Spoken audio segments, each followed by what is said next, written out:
مامان چرا باز اعلام مفقودی چسبانده؟ خاله جان نباید این کار کنه، همگی بد میگه. بچه حاجی جمالم رفته بود، اما حاجی جمال به خاطر بچهش فاتگیری رو در مزار گرفته بود. دیگه آینده دخترم خراب میشه. دخترم باید شوهر کنه تا که این نام امید سرش باشه. آجی ما کل ما میفهمیم که امید کردی رفیقا رفته، از هیچ کدامش هم خبری نیست. بازم تصمیم در دست شما دیگه.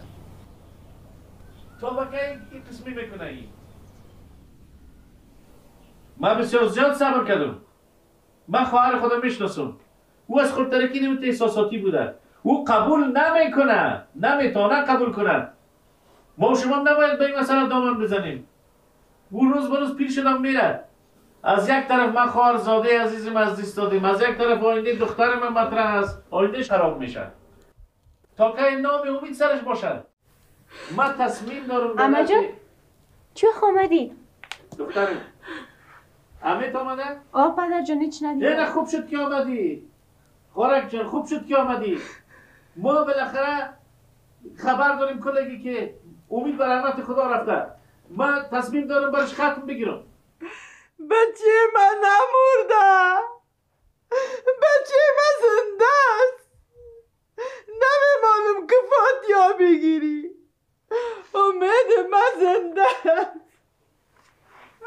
کجا میری انا جان؟ امید من زنده است. خواهر عزیزم تا که این کار قد خود همراه من میکنی تو کلگی رشخندت میکنه. برای من شرم آور است به خدا. آره مردم همین شما مرا به عنوان کلان کم قبول دارین یا نه؟ من تصمیم دارم که ختم بگیرم. امید به رحمت خدا رفته. تمام. ببخشید.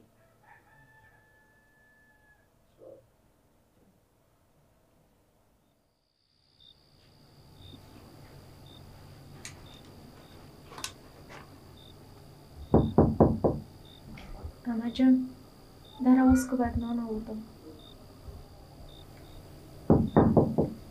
اما جان نان طبخ که فشار داری دوای تا بیارم.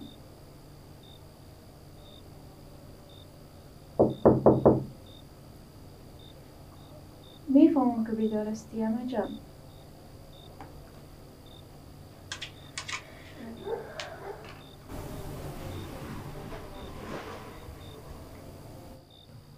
اما جان خیر از من خفه نباش. در اینجا گناه من چی است؟ تو خود میفهمی که ما امید چقدر دوست داشتم. امید تمام زندگی من بود. برش گریه کردم، زاری کردم، در پایش خود انداختم، گفتم نرم. اصلا تصمیمی که گرفته بود خراب بود. رفتنش به جرمنی اشتباه بود. 3 سال متواتر شده که ندیدیمش. نه خبر ازش دارم.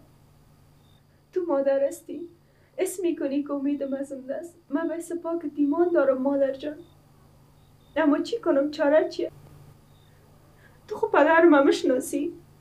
پشت یک گپ بگیرم و کار خودم میکنم. اما چی کنم؟ تو بیا به من یک راه چاره نشان بدی. تو کلان هستی. تو بگو من چی کنم؟ میفهمی؟ از وقت پدرم پشتم یک موضوع گرفته دیگه امیدی تخوام نمیآید.